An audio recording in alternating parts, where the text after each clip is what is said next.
जय श्रीमन नारायण। कार्तिक मास कथा अध्याय 26।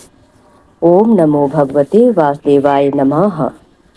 इतनी कथा सुनकर सभी ऋषियों ने सूत जी से विनती करते हुए कहा, हे सूत जी महाराज, अब भगवान के चरणों से उत्पन्न हुई गंगा जी की महिमा बताइए। उनकी विनती सुनकर सूत जी बोले, एक बार राजा पृथु ने नारद जी से यही प्रार्थना की। तब नारद जी ने जो कुछ राजा पृथु को बताया वही मैं तुम्हें सुनाता हूँ। नारद जी बोले, इंद्र आदि समस्त देवताओं को उत्पन्न करने वाले कश्यप जी की दो पत्नियां थीं। एक का नाम दिति था, दूसरी का अदिति। अदिति के पुत्र देवता कहलाए और दिति के पुत्र दैत्य हुए। देवता और दैत्यों में नित्य ही कलह रहती थी। उस समय विरोचन का पुत्र एवं प्रहलाद का पुत्र बलि दैत्यों का राजा था। उसके पास एक विशाल सेना थी, जिसके बल पर उसने पूरी पृथ्वी को जीत लिया था। हे राजन, अब उसकी इच्छा देवताओं से स्वर्ग छीनने की हुई।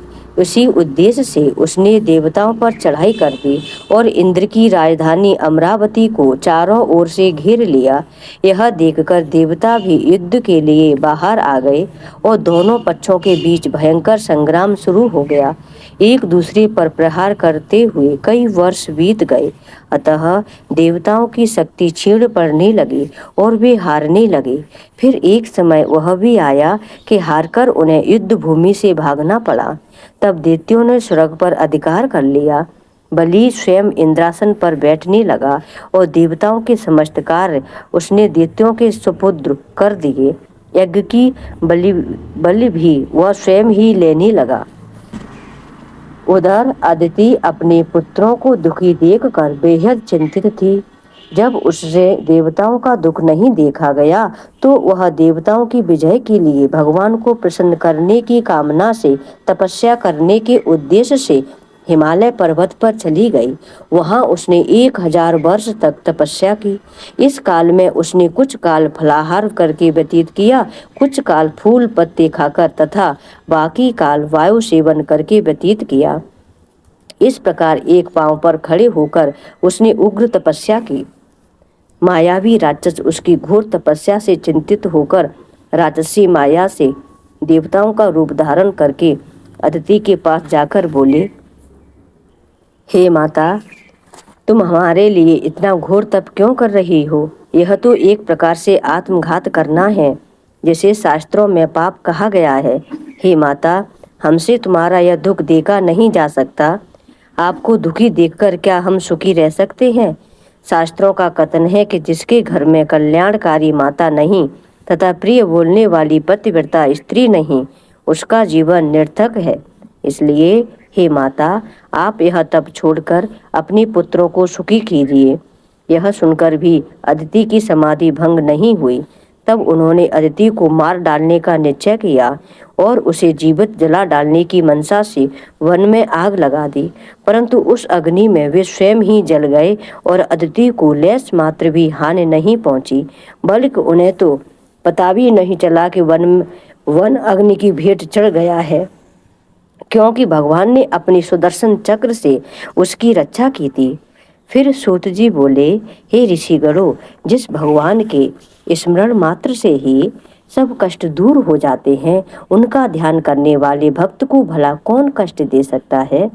अग्नि शांत होने पर सुदर्शन चक्रधारी भगवान विष्णु उसके सामने प्रकट हुए और भगवान ने अदिति से कहा, हे देव माता, मैं तुम्हारे इस कठिन तप से अत्यंत प्रसन्न हूँ, अतः तुम वर मांगो। अदिति ने पहले हाथ जोड़कर भगवान की स्तुति की। हे भगवान, जिनके स्मरण मात्र से ही समस्त क्लेशों का नाश हो जाता है, जिनके चरण कमलों की सेवा करके भक्ति परम सिद्ध को प्राप्त होते हैं, यज्ञ में स्तुति यज्ञ के प्रबोध करता, जिनकी माया को ब्रह्मादिक देवता भी नहीं जान सकते, जिनके मन से सूर्य और चंद्रमुख से ब्राह्मण, भुजाओं से क्षत्रिय, जंघा से वैश्य तथा पैरों से शूद्र उत्पन्न हुए हैं, ऐसे भगवान को नमस्कार है। भगवान, देवता, नदी और समुद्र आप ही हैं। आप अंतर्यामी हैं और आप सभी कुछ जानते हैं। अतएव मेरे पुत्रों को अकंटक राज्य दीजिए। अदिति के ऐसे प्रेम पूर्ण वचनों को सुनकर भगवान श्री विष्णु ने कहा, हे देव माता, हम स्वयं ही तुम्हारे यहाँ जन्म लेकर तुम्हारे पुत्रों की रक्षा करेंगे। तब अदिति ने कहा, भगवान, जो संपूर्ण सृष्टि को धारण करने वाले, जिनकी रोम रोम में ब्रह्मांड समाया हुआ है, उन्हें मैं कैसे धारण कर सकती हूँ। भगवान बोले, हे अदिति, माता पिता गुरु अतिथि और ब्राह्मण की जो सेवा करते हैं वे सदैव मुझको धारण करते हैं। तुलसी और गौ की रक्षा करने वाला भी मुझको धारण करता है, अतः मैं तुम्हारा पुत्र होकर शत्रु कुल का नाश करूंगा। ऐसा कहकर भगवान ने उसे अपने कंठ की माला दी और अंतर ध्यान हो गए। इसके बाद दक्ष पुत्री देव माता अदिति भगवान को नमस्कार करके अपने आश्रम को चली गईं।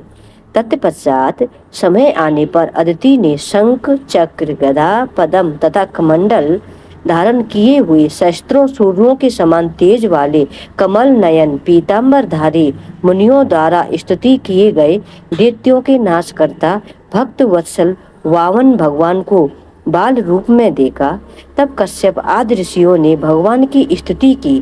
तब वामन भगवान बोले, हे पिताश्री, हम प्रसन्न हैं, आपका कल्याण हो, आपके समस्त मनोरथ पूर्ण हो। इतना कहकर भगवान ने बाल रूप धारण कर लिया। उधर राजा बलि एक बड़ा भारी यज्ञ कर रहा था, जिसके आचार्य दैत्य गुरु शुक्राचार्य थे। उस यज्ञ में हव्य ग्रहण करने के लिए लक्ष्मी जी सहित भगवान विष्णु का आवाहन किया गया। उसी समय ब्रह्मचारी के रूप में भगवान विष्णु वहां आ गए। भगवान को इस रूप में देखकर दैत्य गुरु शुक्राचार्य ज्ञान दृष्टि से उन्हें पहचान गए और राजा बलि को सारी स्थिति से अवगत करा दिया। बोलिए श्री हरि नारायण की जय। 27वां अध्याय। हे राजन, नारद जी बोले, दैत्य गुरु शुक्राचार्य ने बौने वामन भगवान को पहचान कर राजा बलि से कहा, हे राजा बलि, यह स्वयं विष्णु भगवान हैं, जिन्होंने अदिति के गर्भ से जन्म लेकर तुम्हारा राज्य प्राप्त करने के लिए ही वामन अवतार धारण किया है। इन्हें दान मत देना, अन्यथा तुम्हारा विनाश निश्चित है। यह सुनकर राजा बलि ने कहा, हे गुरुदेव, आप मुझे अधर्म का उपदेश क्यों दे रहे हैं। घर आए याचक को दान न देना अधर्म नहीं तो और क्या है। जरा सोचिए कि इससे मेरी कितनी अपकीर्ति होगी, और फिर यह क्या मेरे लिए कम सौभाग्य की बात है कि भगवान विष्णु स्वयं अयाचक बनकर मेरे द्वार पर आए हैं। मैं जितने भी यज्ञ आदि करता हूँ वे सब भगवान विष्णु की प्रसन्नता के लिए ही तो करता हूँ, अतः बटुक रूप में वे जो कुछ मांगेंगे मैं अवश्य दूंगा। ऐसा कहकर हे राजा पृथु बलि यज्ञ मंडप में गया और अर्घ आदि देकर उसने वामन भगवान का यथोचित आदर सत्कार किया। फिर हाथ जोड़कर बोला, हे नाथ, आपके दर्शन पाकर मैं कृतार्थ हुआ। अब कृपा कर आज्ञा दें कि मैं आपकी क्या सेवा करूं। तब वामन भगवान बोले, हे राजन, इस पृथ्वी पर तुम्हारा अधिकार है, अतः हमें तप करने के लिए 3 पग भूमि दो। यह सुनकर राजा बलि हंस पड़ा और बोला, हे बटुक, यह तुमने क्या मांगा। धन मांगा होता शहर गांव आदि हाथी घोड़े मांगे होते। वामन भगवान बोले, हे दैत्यराज, मुझे किसी प्रकार का प्रलोभन नहीं है। मुझे तो तप के लिए केवल 3 पग भूमि चाहिए। हे राजन, यह पृथ्वी सदैव किसी के पास नहीं रहती। समस्त पृथ्वी को भोगने वाले मानधाता जैसे राजा आज कहाँ हैं। अतः मुझे अधिक लोभ नहीं है। मुझे तो मात्र 3 पग भूमि चाहिए। चंचल लक्ष्मी को धर्म कार्यों में लगाकर तुम्हारी तरह अपना मार्ग सुधारने वाले धन्य हैं। हे राजा बलि, भूमि दान से उत्तम कोई दान नहीं है, अतः हे दानवीर राजा, मुझे मात्र 3 पग भूमि दो। वामन भगवान ने राजा बलि को समझाते हुए कहा, हे राजन, इस संबंध में मैं तुम्हें एक प्राचीन इतिहास सुनाता हूँ, ध्यान पूर्वक सुनो। ब्रह्मकल्प में भद्रमत नामक एक ब्राह्मण था। उसकी 6 स्त्रियां तथा अनेक पुत्र थे। जब दरिद्रता के कारण सभी भूख से व्याकुल हो गए तो अपने कुटुंब सहित वह ब्राह्मण कौशाम्बी नामक नगरी में चला गया। वहां जाकर भद्रमत ने सुघोष नामक ब्राह्मण से 5 पग भूमि मांगी जो उसने दे दी। इसी 5 पग भूमि के कारण सुघोष नामक उस ब्राह्मण को विष्णु का परम पद प्राप्त हुआ। उधर भद्रमति से भी वह भूमि किसी ब्राह्मण ने दान में मांग ली। इससे भद्रमति को मोक्ष की प्राप्ति हुई। इसी कारण कहता हूँ कि हे राजन, मुझे भी 3 पग भूमि दे दो, जिससे उसे किसी को देकर मैं भी मोक्ष का साधन प्राप्त कर सकूं। हे राजा पृथु, इस प्रकार वामन भगवान द्वारा प्रेरित करने पर राजा बलि गंगा सागर टोटी वाला लोटा लेकर भूमि देने का संकल्प करने को तैयार हो गए। शुक्राचार्य नहीं चाहते थे कि राजा बलि भूमि दान देने का संकल्प ले, अतः अपने तपोबल से सूक्ष्म रूप बनाकर वे गंगा सागर की टोटी में जल रोक कर बैठ गए। वामन भगवान शुक्राचार्य की इस चाल को समझ गए, अतः उन्होंने एक तेज नोक वाली कुशा घास लेकर गंगा सागर की टूटी के छिद्र में डाल दी। उस तीखी कुशा से शुक्राचार्य की एक आंख फूट गई। पीड़ा के कारण उनके छटपटाने से राजा की अंजलि में जल आ गया। राजा बलि ने संकल्प पूरा किया। तभी भगवान वामन विराट रूप लेकर ब्रह्मलोक तक बढ़ गए और 2 पगों में ही उन्होंने सारा ब्रह्मांड नाप दिया। भगवान के चरण का अंगूठा लगते ही ब्रह्मांड फूट गया और फूटे हुए स्थान से जल रिसने लगा। भगवान विष्णु का पांव उस जल से धोया गया। अब वही निर्मल जल लोक पावन जलधारा का रूप हुआ। वही लोक पावन जल ब्रह्मा आदि देवताओं को पवित्र करता हुआ सप्त ऋषियों से सेवित सुमेरु पर्वत पर पड़ा तथा गंगा के नाम से विख्यात हुआ।